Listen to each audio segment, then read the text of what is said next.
I still remember the smirk on his face as he slid the termination papers across his mahogany desk. No warning, no explanation, just clear your desk by noon. After 3 years of sacrificing weekends and holidays, bringing in millions for his agency, this was my reward. But he made one fatal mistake: underestimating me. When I joined Crawford Marketing 5 years ago, I was fresh out of college with nothing but ambition and student loans that kept me up at night.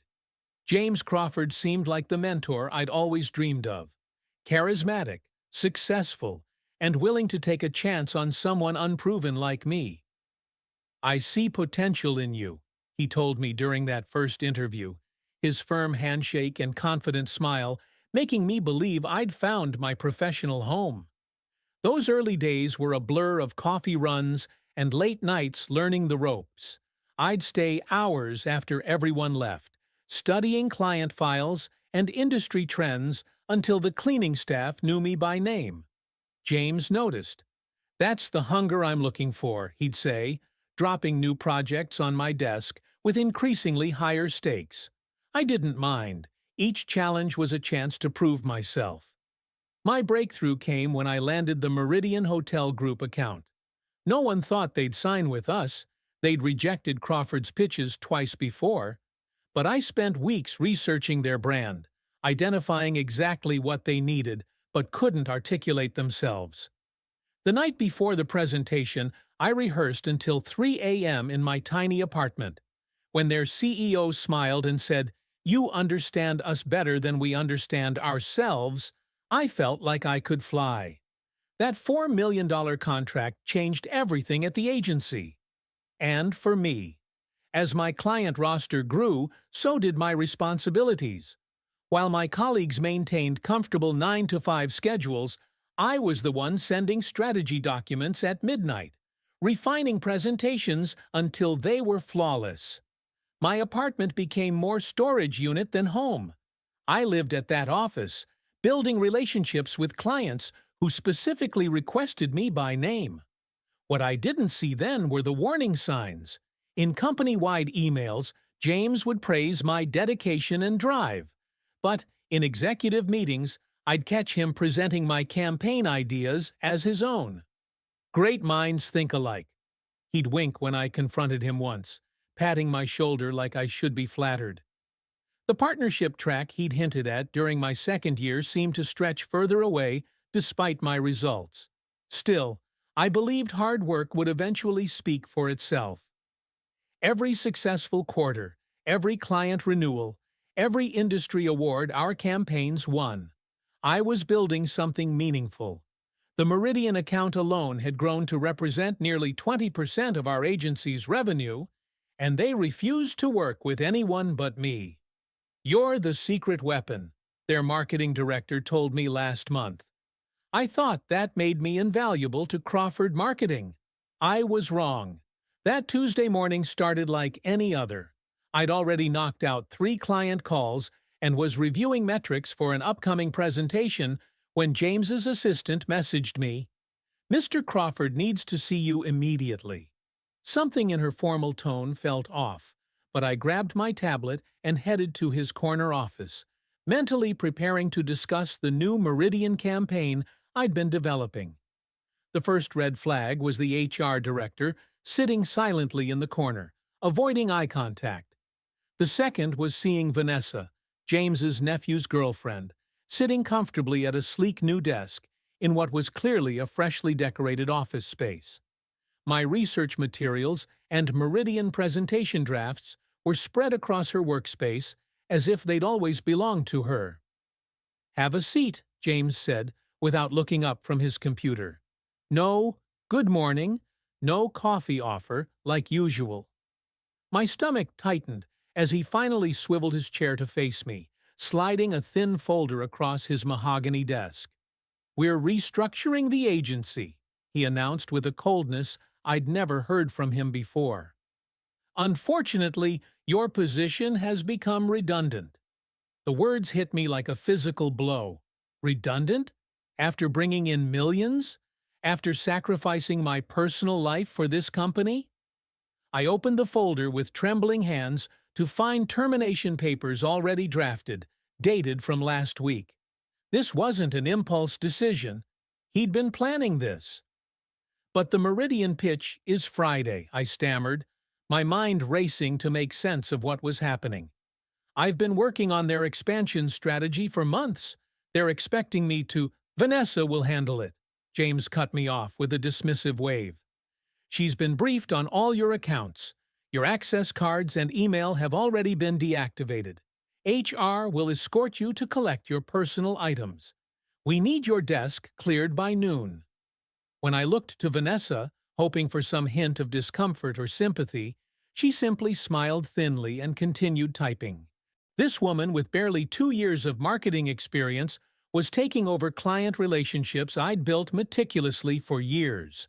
Relationships built on trust that couldn't be transferred in a briefing document.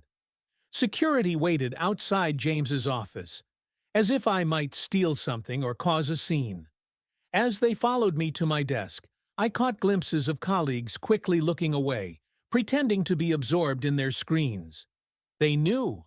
How long had they known while smiling to my face? The final humiliation came as I packed my desk plants and family photos into a cardboard box. Through the glass conference room, I could see James and Vanessa laughing, her pointing at something on my, now her, presentation for Meridian. 3 years of 80-hour weeks, canceled vacations, and postponed doctor appointments, erased in 15 minutes. Clutching my sad box of belongings, I walked through the office I'd considered my second home. As the elevator doors closed, I couldn't hold back the hot tears of rage and betrayal. In my car, I screamed until my throat hurt, pounding the steering wheel as former colleagues streamed out for lunch, carefully avoiding looking my way. That night, I couldn't bear the thought of going home to my empty apartment with its walls covered in sticky notes for projects I'd never complete. Instead, I found myself at O'Malley's bar, the dim lighting and quiet corner booth, perfect for drowning sorrows without judgment. I was halfway through my second whiskey when a familiar voice broke through my misery. "Alex? I thought that was you. What are you doing here at 4 on a Tuesday?" I looked up to see Michael Chen, Meridian Hotel Group's chief marketing officer, the man who'd specifically requested me for Friday's pitch, sliding into the booth across from me. I considered lying, preserving some dignity, but something in his genuine concern broke my carefully constructed professional veneer. "I was fired this morning," I admitted, the words still feeling unreal as they left my mouth. "Effective immediately." Michael's expression shifted from surprise to confusion. "That's concerning," he said slowly, signaling the bartender for his usual. "James called me personally this afternoon to confirm our meeting. He mentioned you'd left for a competitor and assured me Vanessa was fully prepared to take over." The whiskey turned bitter in my mouth. Left for a competitor? I've never even interviewed anywhere else. Over the next hour, as we nursed our drinks, Michael revealed things James had carefully kept from me. Meridian wasn't just coming for a routine presentation. They were planning to double their marketing budget next quarter, potentially making them our biggest client by far. They'd specifically requested I lead the expanded relationship. "Between us," Michael leaned forward, lowering his voice, "it's always been your attention to detail and creative approach that kept us with Crawford. When James pitched us originally, we weren't impressed. It was only after you joined the account that we saw real value." I stared into my glass, processing this information. All those late nights perfecting strategies that James presented as collaborative efforts. All those client meetings where he insisted on attending, subtly positioning himself as the mastermind behind my work. "You know," Michael said thoughtfully, sliding his business card across the sticky bar surface, "we've been discussing bringing some marketing functions in-house.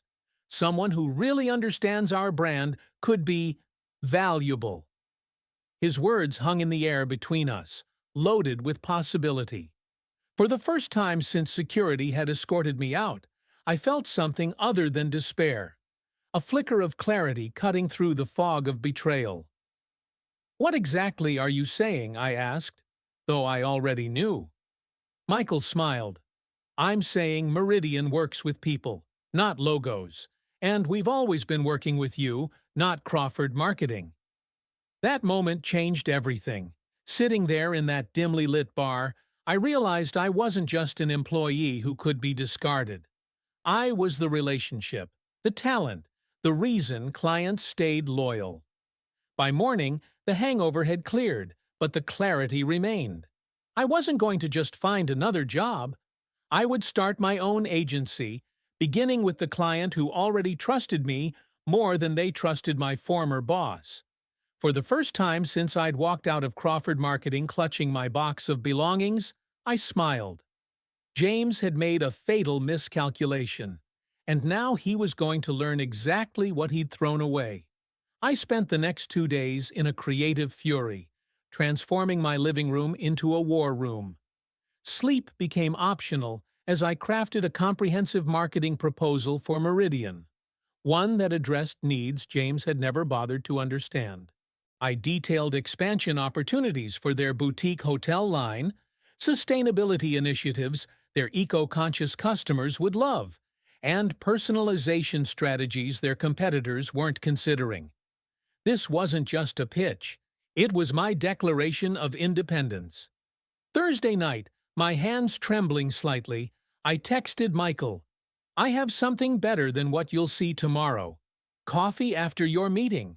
His response came almost immediately. "Looking forward to it." Friday afternoon, I was sitting in a cafe across from Meridian's headquarters, dressed in the same power suit I'd worn to land their account originally. My phone buzzed just as I finished my second espresso. Michael's name flashed on the screen. "That presentation was a disaster," he said without preamble. "Vanessa couldn't answer basic questions about our Asian expansion plans. James kept jumping in, but it was obvious she hadn't done the research. When can you come up?" 20 minutes later, I was in Meridian's boardroom, facing the executive team who looked equal parts amused and impressed by my rapid appearance. I didn't mention Crawford Marketing once. I didn't need to. Instead, I presented my vision for their brand, speaking with the confidence of someone who knew their business inside out. When I finished, their CEO simply said, "This is exactly why we wanted you." Monday morning, I walked into Meridian's headquarters, not as a vendor, but as their new primary marketing partner. My proposal wasn't just accepted. They doubled the initial contract value, making my fledgling agency instantly profitable. I signed the papers with a pen Michael handed me. "For new beginnings," he said, with a knowing smile. The sweet satisfaction came 2 weeks later. My phone rang with a number I instantly recognized. Crawford Marketing's main line. "What did you say to Meridian?" James demanded, his voice tight with barely controlled panic. "They've terminated our contract effective immediately. No explanation, no notice." I savored the moment, leaning back in my new office chair. "Nothing they didn't already know," I replied calmly. "By the way, you might want to check your client roster. Turns out loyalty follows people, not companies." He started to yell something about legal action and non-competes, but we both knew those threats were empty. I hadn't solicited Meridian, they had approached me. I hadn't taken any proprietary materials. All my work was in my head and my relationships. Within 6 months, 3 more major clients had jumped ship to join me. My agency, built on transparency and genuine partnership, grew faster than I could have imagined. I hired talented people who'd been overlooked at places like Crawford, creating the culture I'd always wished for. The universe has a sense of humor, though. 1 year after that fateful Tuesday, my team moved into our new office space, the floor directly above Crawford Marketing.